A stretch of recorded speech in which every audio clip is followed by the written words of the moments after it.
welcome back to R2Kast number 4. Myself, Wallace Curry of R2Kitchen. We've got a very interesting guest today and a bit of history with this guest. We'll get into that later. Today we've got Flavian Obiero. If you want to say hello there, Flavian. Yes. Hi everyone.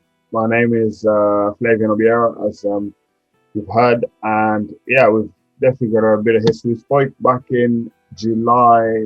Is it July 2020? Yeah, it was July. Yeah.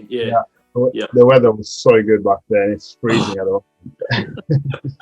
Absolutely brilliant. Yeah, you're right. And what we're referring to there is for those of you that have followed R2Kitchen for, well, God, that's 6 months ago now. I started. Yeah, it's crazy. I mean, the world's not really changed. It's just been rubbish ever since, but the weather's just got worse. That's all that's really happened. I started the sort of idea of people in farming and whatnot. And the first person I got in touch with was this gentleman here. What a place to start. And it's turned into some great things. The time I originally heard of Flavian was on the Farmers Weekly podcast. That's not me shouting out another podcast. It's not an ad or anything like that. But he was talking about some great things, and we're going to get into that later on. But first, I'm just going to quickly give you some details on the podcast. I don't know whether you're watching this on YouTube, Spotify, Google Podcasts, Pocket Casts, Breaker. There's loads of them. They're all out there. But what I'd love to do is, or I'd love to see, is if you could follow on those. So if you listen to your podcast on Spotify, if you could follow, if you listen or watch them on YouTube, if you could subscribe, and a comment here and there is great, and sharing it if you enjoyed it. But we're not wasting any time. You're probably sick of me talking, and we'll get into who we're here to talk to today. So let's get a bit of background on yourself there, Flavian. Who are you? What's your story? So I currently work in the pig farming industry in East Sussex. I manage a pig unit in a village called Plumpton, and I got into the pig or farming industry by accident, I'd say, because I used to want to do vet medicine, and then got to A-levels, and I realized that I didn't really have the motivation to study and do vet medicine, and so ended up sort of flopping on my grades. I'd say I got some C's, and I did an animal management course in Hampshire at a college called Sparshot College. And before that, so I took a year out before I went to Sparshot, and I was working for NHS back then as a medical lab assistant. So that was just, my mum didn't want me to do paper rounds or get any jobs in shops. So dad got me a job in a local hospital.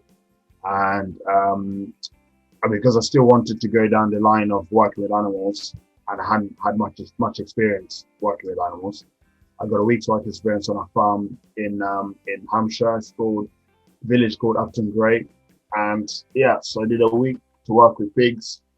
I ended up helping out with concreting all week. I don't think I saw a pig the whole week. And then on the Friday, the farmer asked me what I was doing on Monday, and I said nothing, and I got a job. So I was doing Monday to Thursday on the farm, and then Saturday, Sunday at the hospital. And then I ended up doing Monday to Friday on the farm, weekend at the hospital. And then in the end, I quit the job at the hospital to do full-time on the farm. I got given a caravan on the farm, and so that's how my farming journey started in 2010. And fast forward nearly 11 years now, still in it. I'm still struggle with winters, still struggle with early mornings, but I don't think that will change. So don't we all?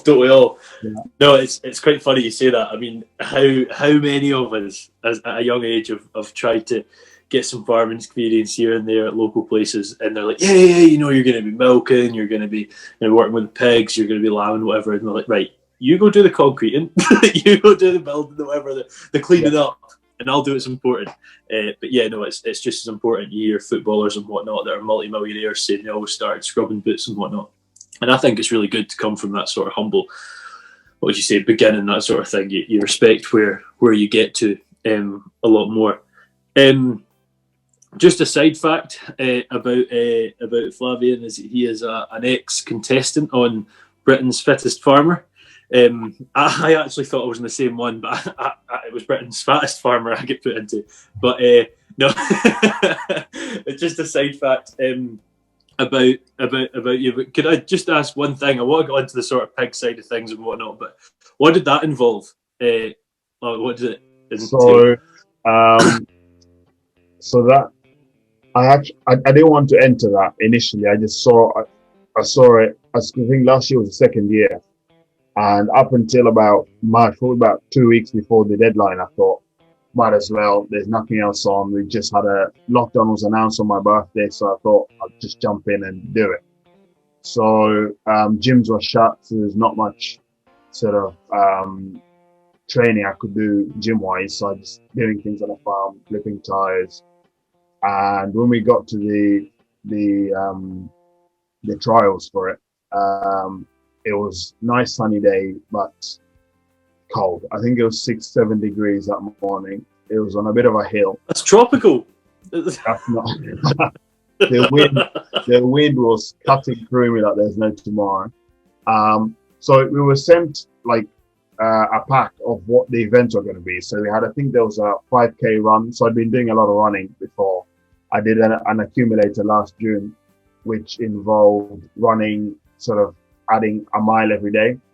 So I ended up doing 2 half marathons and a marathon in June. I'd never run more than 7 miles before that. So my running was not too bad. And yeah, so we had I think the first event was meant to be running and then lifting, and then some more cardio. And then I can't remember what the last one was. But when we got there, in my head, I'd trained to do it in that order. So when we got there, we get split into groups and it was jumbled. So I think we did a cycle to start with, like a cycle sprint, and then carrying things about 50 kilos, 60 meters, a few of that. And then straight after that, we get into a 5K run. And that finished me. I think from that point onwards, with a bit of a cold, I was battling for it pretty hard. But aside from that, it was a good experience. I met some really good people on there, 2 of which I've stayed friends with, Ben and Lee. Lee actually does the Flat White Chats podcast. I don't know if you've seen that, about mental health. Like I have actually, no. I have to check it out. Yeah, that's a good one. So we'd spoken before online, but we never met. So that was the first day we met. Went for a pint after, and I think the main thing about the event, aside from my body getting absolutely ruined, was the whole thing of getting people together, and just meeting up and having chats with people you never met before. And after that, you felt like you'd known each other for years. But tempted to do it again this year, but we'll see how it goes. Go for it. And it's true. I mean, it's invaluable, mate, that sort of meeting up thing. I mean, had you asked me that 10 months ago, I'd have said that. Asking me it now, I'm like, I need it. I know. Yeah. Missing that social interaction. Anyone that knows me quite well knows I'm a bit of a pack animal. I don't sort of work on my own. And here I am working on my own, you know. And it is tough. And I think that sort of meeting up in whatever circumstances is very important. But let's go on to pigs.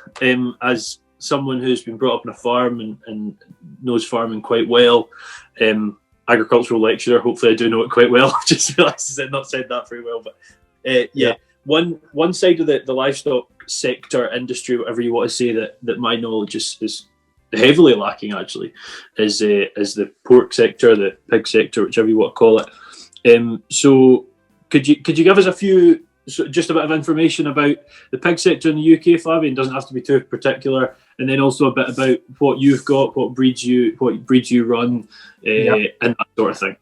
Yeah, so I would say as a whole, the British pig industry has taught me a lot as a person, be it from the people I've met since I've started to work in it, and so I'm part of the Young National Pig Association. So the people I interact with in there, and now we're doing Zoom calls and doing all those things. I've learned so much.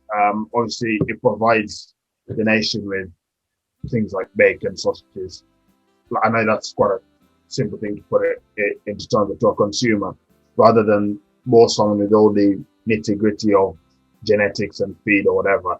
The basic stuff like bacon, sausage, where that comes from. I think people need to know that, and yeah, it provides a lot for the nation. We also, well, not I say we, not me, but as a whole, the British pig industry exports to countries like China at the moment, into Europe, regardless of what's going on with Brexit. It's been made a bit harder, but yeah, historically, exporting to the EU and China. And I'd say at the moment, it's quite a tough time for the pig industry at the moment, because we have feed prices are shooting up. Like soy has gone up really high. Luckily, I got my prices locked in back in December, so I'm smiling a little bit because some people are paying a fair bit more than I am. So we're facing the feed going up. Also, with Brexit happening, whatever deals were done politically, I try and steer away from the political side. That's stinging us as well, because a large part of the EU market for us was the Khalsa market. So any females that get too old on their farm or they're not productive anymore, they get sent to Europe for processed meats like your salamis, your pepperonis. So like at the moment they're priced through the floor, and just before Christmas, I think some companies weren't even quoting a price because it was so low, and the plants in Germany were affected with COVID. Some of the plants were shut, so you couldn't send any cow sales. For myself, because the price is so low, I've got some animals that are 7-8 litters. Luckily, they're still producing well, but in my opinion, I don't want to send an animal and get 40 quid for an animal. It's just, one, is unfair for my pocket. Two, I think it's demeaning for the animal. An animal that's provided you with litters for 4 or 5 years, you're literally throwing it away. So yeah, those are a few obstacles we're facing as an industry at the moment. I'm sure we'll come out the other side fairly strong and keep it going. With regards to the breeds I've got, we have the females are largely landrace cross landrace. Landrace cross? No, large white cross land. Okay. And we've got we call it pure landrace. Yeah, no. Large white cross landrace, sorry. And we've got a few large white cross Welsh, which are some are from previous management, and there's a few that I'm attached to, like one called Nibbles and her sister. So yeah, they're gonna stay till the end, I think. With regards to boars, we source our AI from a company up in Yorkshire, and I've been using a large right based boar for a while, but then I swapped to a Hampshire based one probably about midway through last year, just to experiment. So yeah, they're coming through now, and it's quite interesting going from having white or piglets with no colour to now we've got stripy ones with black spots. So yeah, it's pretty interesting. When the students do come back, yeah, it'll be quite interesting for them to see a different breed of pig. Yeah, absolutely, and the whole student thing. We're both involved in the education sector, and I just wish they were on. It's such a shame. But a few questions, I guess, coming from that. So you're talking about your cast sows as a major market. What age roughly is how many productive years has a sow got before that comes normally on average? I think going back. When I remember when I first started, it was 2011, probably 2011, 2012, the farm I was working on, I can't remember what the reason was, but they were coming out of pigs for a while. And I remember back then, you could almost get, I think 2 to 3 sows, cow sows, could buy you a gilt. So the price of sows was really high. So some people are almost breeding some sows even 2 or 3 litters and selling and starting again. Whereas now, you probably need 4 or 5 sows, even 6 sometimes, depending on how big the sow is, to replace the gilt. So I'd say that depends on a farm structure. So for us, or for me, like I said, I've got animals that are 7, 8 litters on. They've never returned. They've never had sort of less than 11 piglets. They're good mothers, so I've got no reason to get rid of them. They're still producing fine. But some farms have a policy where when you get to 5 or what, because with pigs, litter, I'd say litter 4, 5, 6 are almost their best ones, and then they start dropping off. So to start off with, the first litter is normally quite a big one, especially with these new genetics. So you got a gilt giving you 16, 17 piglets, right. And then there's I'm going to call it a term that some gilts or sows on their second parity tend to dip. So after having that really big litter in their first one, the second one they tend to dip, and I've seen a few. My last or 2 last batches, gilts having 6 or 7s after having 18 or 19 in their first litter. But then after the second one, you got the sometimes third, but mainly fourth and fifth are normally their best ones. So some people, or most people, keep them till about the 5th litter, 6th, and then them off as skull cells. So that will be, if you're serving a gilt at 240 days, it's about 8 months. Hopefully she gets in pig first time. So by about 3 months, 3 days, let's say 4 months, by about a year, they're having their first litter. So you're having 2.3, 2.4 litters a year. You go for 5 or 6, so that's what, about 5 or 6 years old.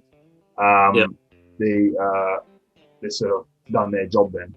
Yeah, quite similar to sheep, really, age-wise. Yeah. But like I say, if we've only got 130 sows where I am, so if I can keep an animal for longer than 6 litters, I'll keep them, because like they've almost paid for themselves by that point. Yeah, and it's interesting what you said earlier. Like it's selling that animal early for a poor price is demeaning to that animal, which is a really nice take on it. Yeah, no, interesting. And I just wanted to clear one thing up. For those of you guys listening that aren't sort of from farming or know about, well, the AI we're talking about, that's not autonomous intelligence. That is a artificial insemination. I just thought I should say that. And I just wanted to ask, are all of your sows AI then, Flav, or some naturally serviced? So all the ones I serve first time, i.e., or as in after weaning, I serve with AI. Anything that doesn't get in pig and returns, I'll use the boar, because we've got boars here to teach students both the AI, artificial insemination and natural service. And I also find that if a sow returns, rather than me putting another 10, 11 quid of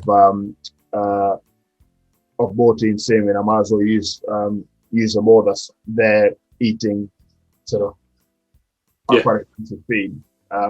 Sort of they're more earning cheap as well. Yeah, no, interesting stuff. And I guess the only thing on pigs I've got left to ask, I try and ask things to cover all bases, as there's folk that obviously know quite a lot about pigs, try and cover that, and also those that don't, me. Just covering everything. The one further question I guess I had there was the gestation of a pig's 3 months, 3 weeks, 3 days, 114 days, give or take. Yes, depending on whether it's leap year or not. So the system we use always puts the dates in a day extra. I don't know why, but about 115, give or take, like you say. And so obviously that leaves more time for like there's more than 115 days in a year is what I'm trying to say. How soon after farrowing can farrowing being giving birth in the pig world, not speaking to you, speaking to the viewers, by the way, I'm not telling you what farrowing is. Just so you know, how long after that are they ready to be in piglet again? Is that what you say? In pig, in pig, right? So after the sow farrow is obviously inside the body, he's getting back to normal. The uterus is forming again. Blah blah blah. So we wean at 4 weeks. Some people wean at 5 weeks. Historically, some people have weaned even as early as 21 days to 3 weeks. But Right. in the UK, you can't wean less than 21 days. Also, Okay. from a cost point of view, you'd be spending so much money on the feed if you wean them at 21 days, because the feed is so expensive, the younger the animal. So, so we wean at 4 weeks, that's 28 days. So the animal getting weaned at 4 weeks, within 5 days after weaning, the sow's ready again to be mated naturally. So the process of taking the piglets from the mother triggers a response in the body to get the body ready to get served again. So they start showing signs by about day 3, even some of them. And then day 4, I serve them at about day 4.5. And then, so day 4.5 in the afternoon, and then day 5 in the morning. Because they've got like the optimum estrus is about 12 hours, like the period. So I try and catch that. So you could be looking at 2.5 litters in a year, or no, 2.5, 2 litters, and then sort of starting the next process. Yeah, 2.5 you'd be doing really well, I think. Right. Okay. Average I think is 2.3 maybe, 2.3. Right. Yeah, between 2.3 and 2.4.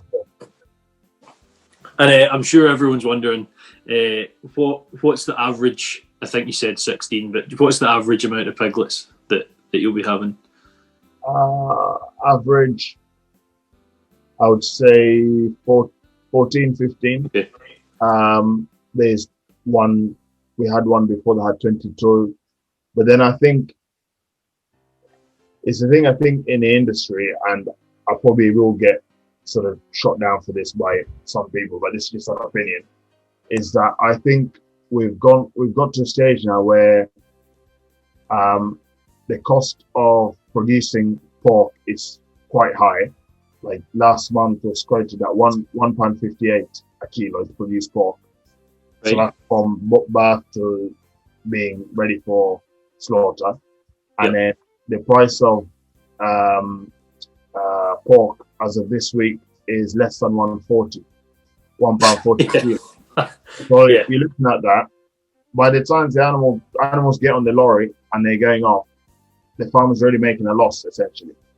So I think a way to combat that, whether it's been done on purpose or it's just how it's turned out, if you've got an animal that's producing that many animals, at least even if the price is low with high numbers, somehow you're going to make some pennies somewhere.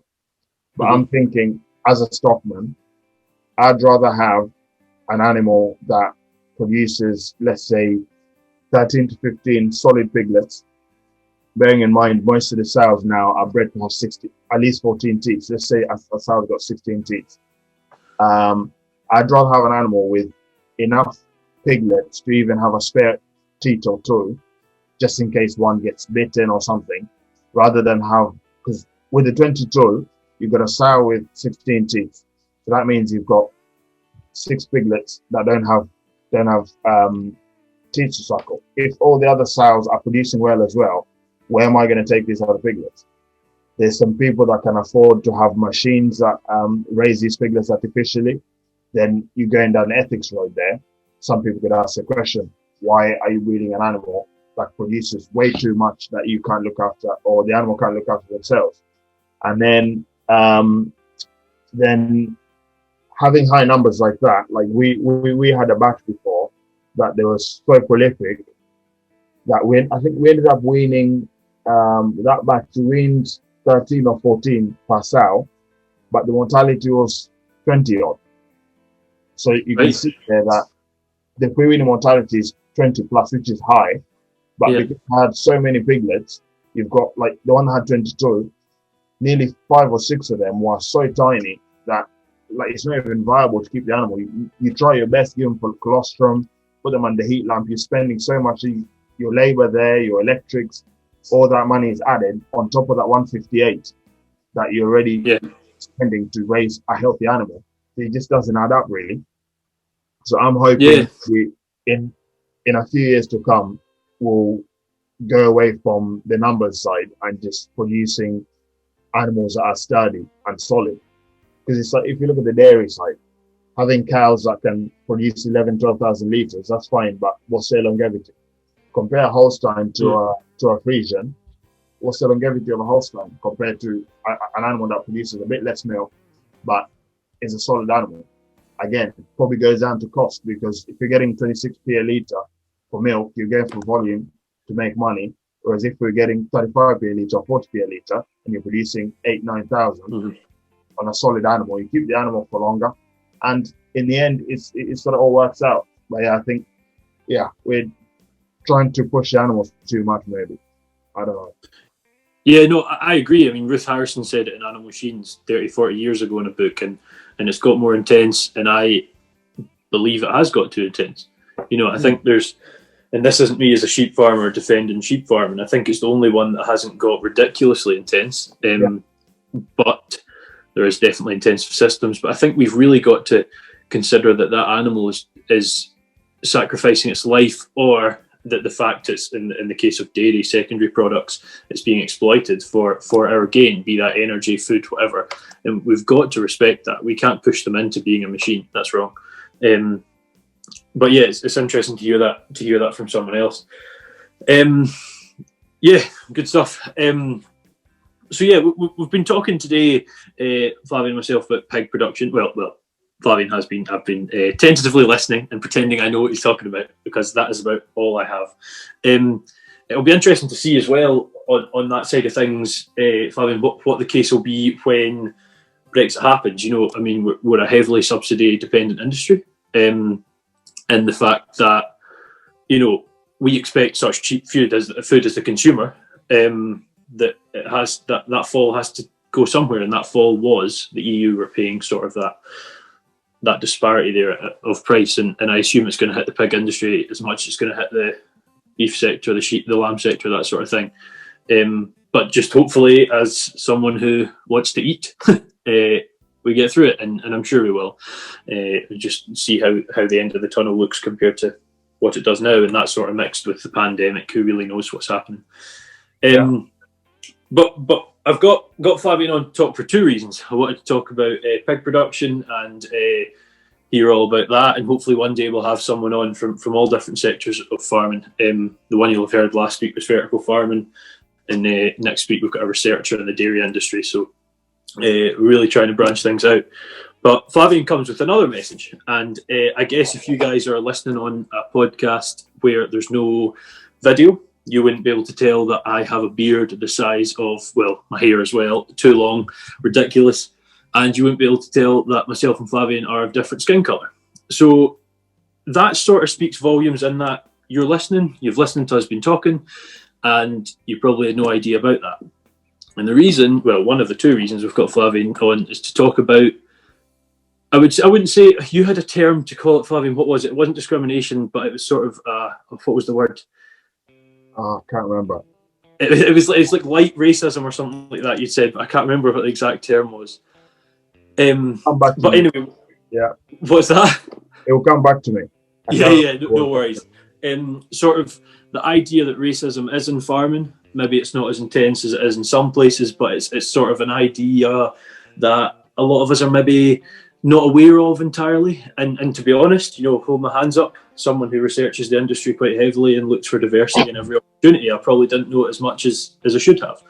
And it wasn't until your story came up on that Farmers Weekly podcast that I was like, what, talk to this guy, and I want to change along with you what's happened. So you're much better versed to talk about this than myself, Flav. So what have you experienced? Tell us your story regarding that sort of thing. And yeah. So I'd say it's one of those topics that when mentioned, people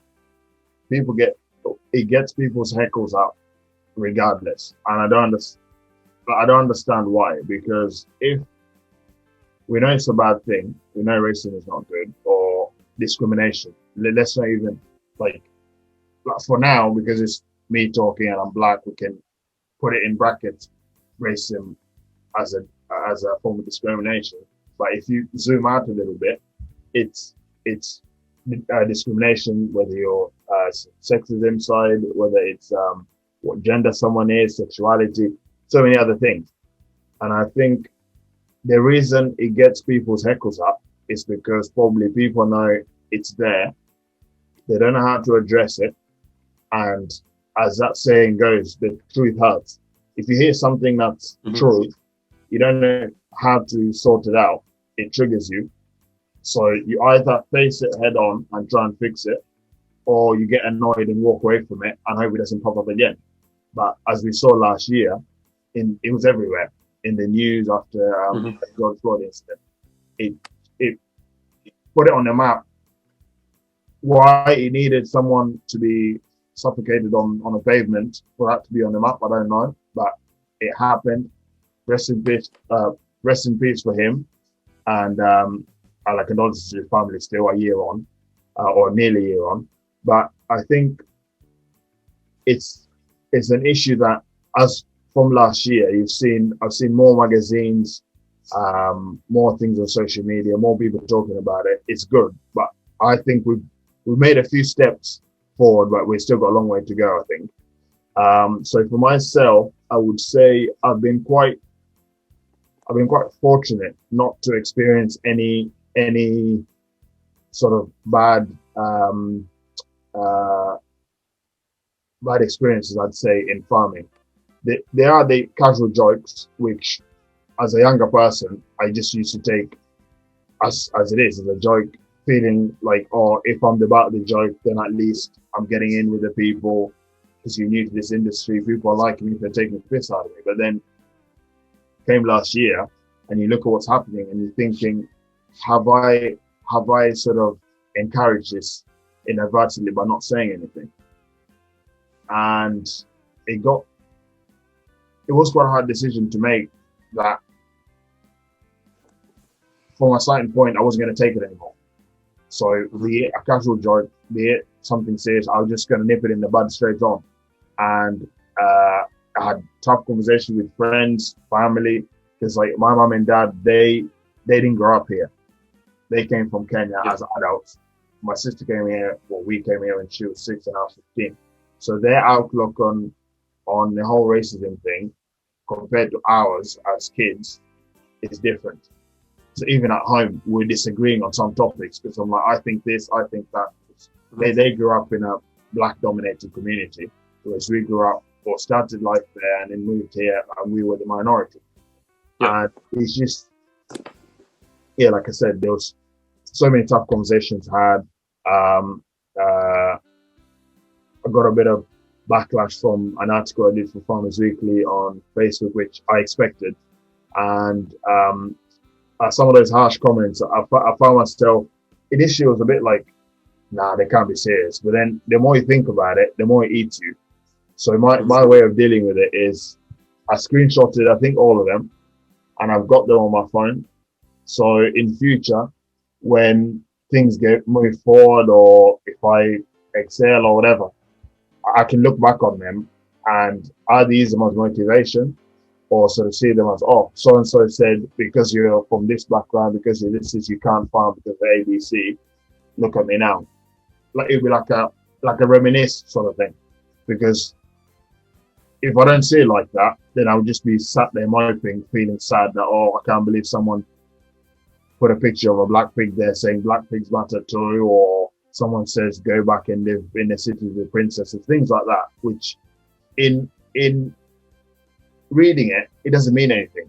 But if you were to look deep into it, you think, what is making this person feel that much anger by a black person being interviewed or writing an article on Farmers Weekly saying casual racism should stop in agriculture? So if someone agrees it exists and someone is asking for it to be reduced, then why should it annoy you? That's the thing I don't understand. Or even if you look at when Premier League started this season, and they were doing our people are kneeling in respect for Florida. I don't know why people are getting angered, because when it comes to how people do like minute silences and stuff, you do your minute silence in respect of whatever you're doing a minute silence for, and that's it. people sort of posting things on Twitter and saying, "Oh, I'm going to cancel Sky because Sky are condoning this." It's like, if you cancel Sky as a household of three in wherever town you're living in, I don't think Sky are going to feel the pinch. And I'm pretty sure the whole nation aren't sort of obtuse enough to all say, "Oh, we're going to cancel Sky because Sky is supporting anti-racism." So it's just things like that. I don't understand why the population, or some people in the population, can be so triggered when people are looking for equality. Yeah, absolutely. Yeah. And yeah, and to this day, it still doesn't make sense to me. I don't think it ever will. But I think we're still, like I said, we've still got a long way to go. A lot's improved. I'd say, from my experiences, like seeing on social media, I've seen the handful of non-white farmers that I'm in contact with on social media. People are doing good things, the education side of things. I've signed up to do farmer time with Leaf. So I've been, there's a school in London that I've been linked to. Hopefully in the springtime, we'll do sort of video calls like this. And I think my main reason for doing that is, when I went into farming here in this country, there was no black person I could look up to and say, "Oh, so-and-so has done this. That's what I want to be like." And then as I started, I think it was it was filmed early 2000, The Black Farmer, based in Devon, I think. I saw him, and that, I think, was the first black person in farming in this country I saw. And I thought, "Oh, okay, so if he can do it, then surely I can." But then when you're always surrounded by people that are sort of English heritage, obviously, I'm in the UK, so that's not that much of a shock. People are from farming families, so farms been handed down to them and things like that. You almost always feel that it's all a dream. Like, you can never achieve it because, one, I'm not from a farming background. Two, it's not going to be handed down to me because it's not been in my family for generation. Like, my dad's is a scientist, mum's a nurse, my sister's doing fashion and art. So farming in my family, my immediate family, isn't a profession. I'm probably the first one to do it as a professional. Back home, people do it as a form of life. You're not farming for money. You got 3 chickens in the backyard and you might eat one on Sunday or get eggs. So it's more subsistence farm rather than commercial. So I think me doing the farmer time, it'll encourage any kids from back in so many acronyms, BAME, or is it BIPOC? POC? I've never remembered it. I know BAME, but I can never remember that one. So kids from other ethnic backgrounds can see someone that looks like them in the industry, because they see policemen that are black, they see firefighters that are black, they see teachers that are black. So those are investors. Their careers that they can be like, "Oh, okay, I can be an investor because I saw so-and-so as an investor, the same color as me, or same look, or same background as me." But if you hardly ever see a farmer that's black or Asian that looks like you, then how else are you going to see it as a viable career in the future?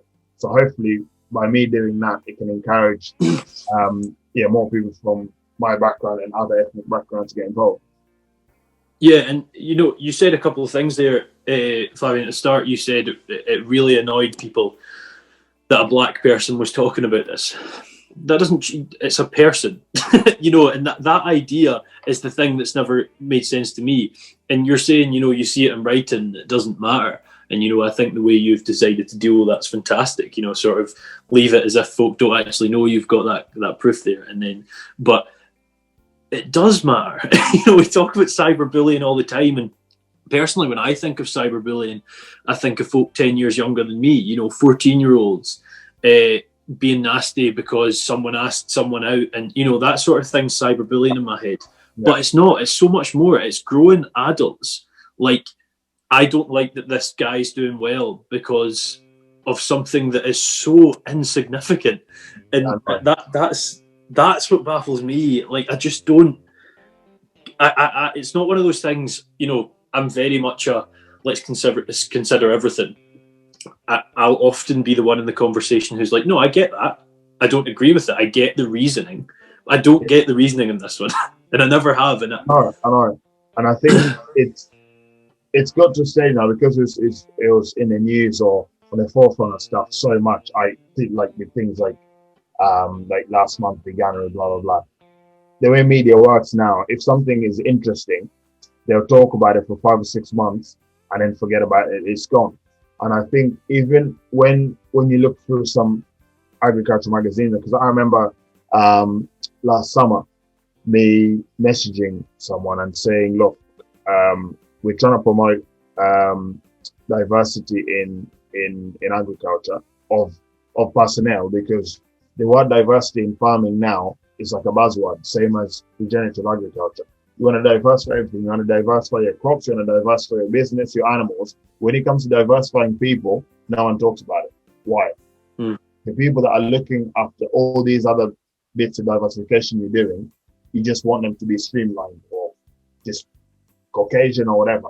But whenever someone talks about diversifying personnel in agriculture, everyone's just sort of gets a bit confused and like, oh, I'm not sure about that. Well, be it sexuality, be it religion, any different thing that veers away from the typical British farmer, so Caucasian farmer, anything that veers from that, surely that should be good. But yeah, I remember messaging someone asking that, what do I need to do for me to get, let's say, not even just me, for a post of someone that's not from a white background to be put on your page to try and encourage it? And why do I have to do that?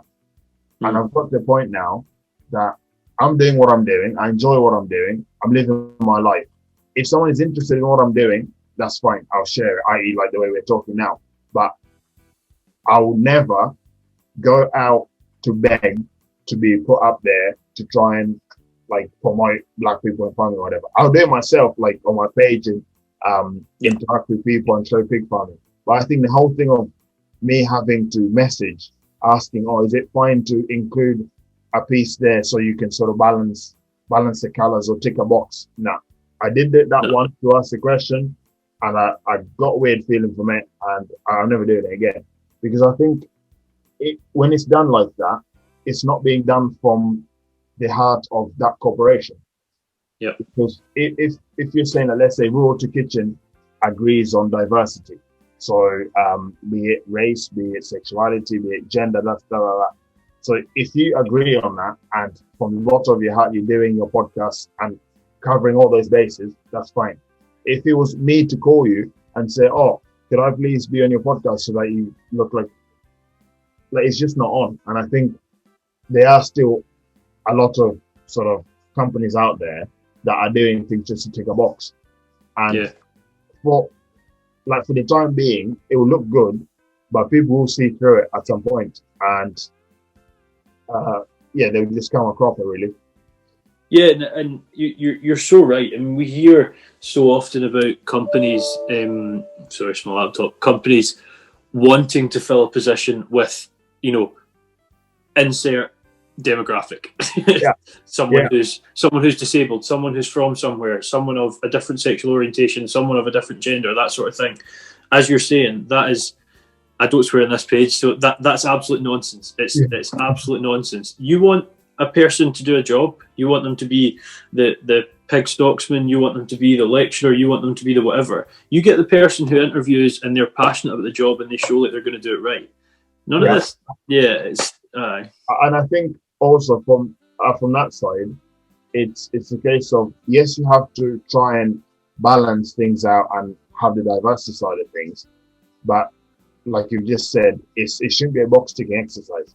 And I think in agriculture especially, it's harder to do that because people from different backgrounds aren't exposed to rural areas or agriculture to be able to be there. So it makes it harder for these companies that I'm saying they're not doing it it makes it harder for them to represent because there are not many people there. And you think you just see the same faces getting rotated and circulated because there's not enough people. And I think from what I'm doing and what other people from ethnic backgrounds are doing to try and promote agriculture, maybe in 10 years' time, we'll be seeing, you'll open a Farmer's Weekly or Farmer's Guardian or whatever, and it won't be like, where's Wally? Trying to find someone that's not white in the magazine. Because at the moment, it is the case. There was one I was reading the other day. You just flick through. No. Yes, there's more ladies in magazines, that should happen ages ago. Why not even being like the fact that I'm noticing that is even bad because why an industry has been seen as so male dominated is a joke. But aside from that, like I say, it is definitely still a where's Wally aspect with people from different backgrounds, and they are there. Like I've got a couple, Adam and Sinead, who do Allside Farm about half an hour away from me, and they're absolutely smashing it. Absolutely, it's like I check them out on Instagram. They're doing really well. You've got, shout them out if you wish. Say their app. I'm happy if you do that. Yeah. Their app is at Allside Farm, and then you've got a guy called Aaron Kennedy on Instagram as well. He's a black guy. He's doing really good too. So it's not that people aren't there. People are there, but it's just that because if you usually just a certain circle of people you just go to every time, oh, we've got a conference, get this person. We've got a conference, get this person. You never take the sort of I represent enough people. That said, I was quite lucky actually this year to be on the Oxford Farming Conference, which I was so excited about. And the lady that heads it this year is called Barbara Bray, MBE. She's a really interesting lady to talk to as well regarding sort of farming, food security, like you say. If that's the line you're going to, Barbara is a very good lady to talk to. Really? I've been in touch with another guy from ethnic minority called Thebe. He's a vet. Again, he's really doing really good things to try and promote diversity in the vet industry, which again is fairly white dominated. But I think we'll get there. We'll get there one day. When, I don't know, but and hopefully stuff like this opens folks. I'm not even trying to target folk that aren't actively doing anything about it. They're just unaware. And that was myself. I was in that bracket 6 months ago. I was totally unaware of it. I was cutting grass in my local village with my headphones on, and you're talking, and I'm like, geez, like I cannot believe this is occurring. But absolutely great to chat for the second time in half a year. Flav, really enjoyed it. In an effort to not go forever, we've gone for about 40 minutes, and it's absolutely flown by. I've really enjoyed it. 2 questions really to wrap things up. Is one, where do you see yourself in 5 years? And 2, if you had any tips for folk coming into industry, what would they be? And feel free if you want to sort of aim those tips at the sort of the conventional not white male, I guess.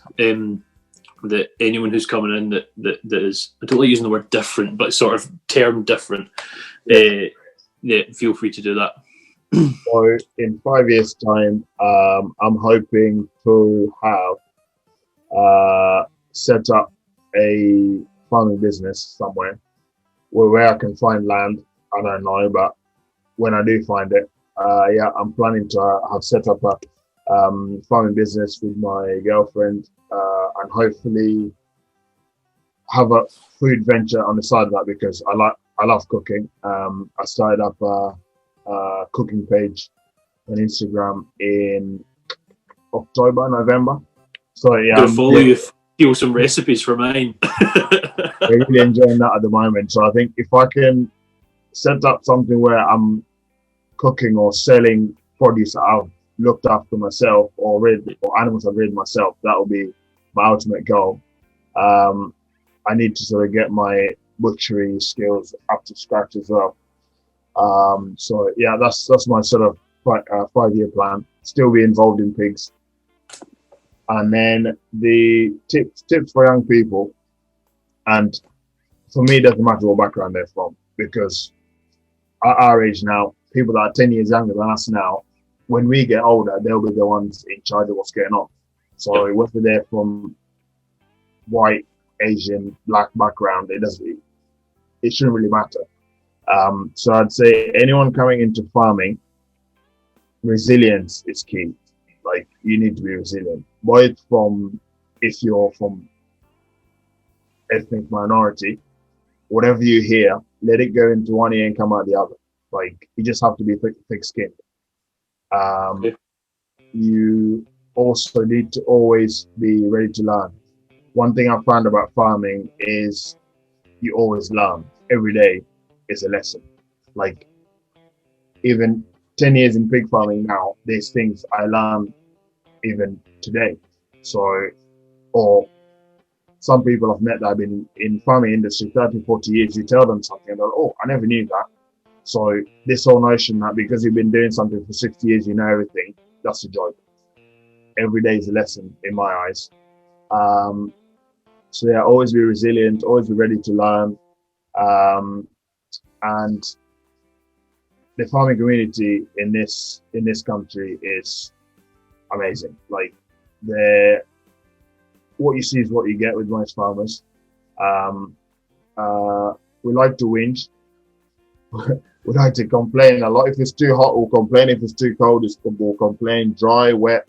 But farmers are genuinely some of the nicest people I've met in this country.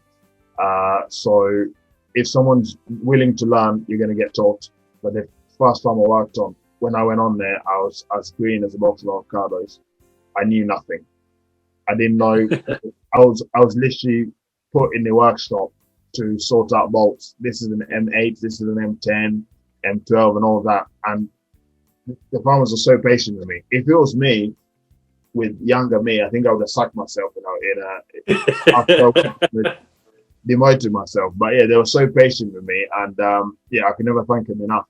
So I think those three things: resilience, two things: resilience, eagerness to learn, and what was the third one? I can't remember the third one now. But yeah, two things: resilience and eagerness to learn. Yeah. Yeah, bro, and that, the eagerness to learn thing you said, and you said you're still learning stuff today. Your mom and your dad and everyone around you is always like, when you're younger, every day is a school day, and you're like, what a load of nonsense. Like, once I finish 5th year, I know everything, Yeah. And the more and more I think about it, especially with this page, when I'm trying to put out content there and talking about the majority of stuff I know about, but like tonight, I've learned probably 4 or 5 things, and if you really, really do go out and you want to learn, you're going to learn. So yeah, I couldn't back that up anymore. But I guess. Sorry. One more tip: hardworking. You have to be hardworking as well. Yeah. One thing farmers do not like is slackers, and I'm sure that's in many other industry, whether it's hands-on industry like builders or whatever. But you have to be hardworking. Otherwise, you're going to stick out like a sore thumb pretty quickly. Definitely. Yeah.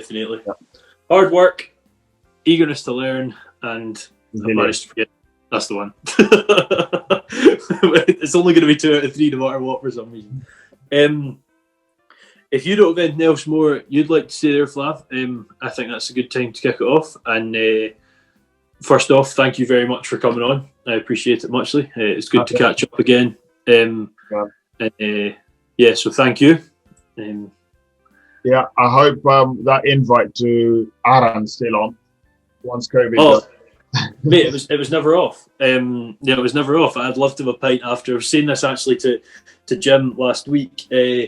He's in California, and he was like, hopefully one day we'll have a pint in Scotland. And I'm like, yeah, I just want to catch up, meet folk, and say hello whenever this happens. But thank you very much to you. Come on, and to the listeners, if you're new here, make sure to follow on Spotify, subscribe on YouTube, and check out Rural to Kitchen on Facebook and Instagram.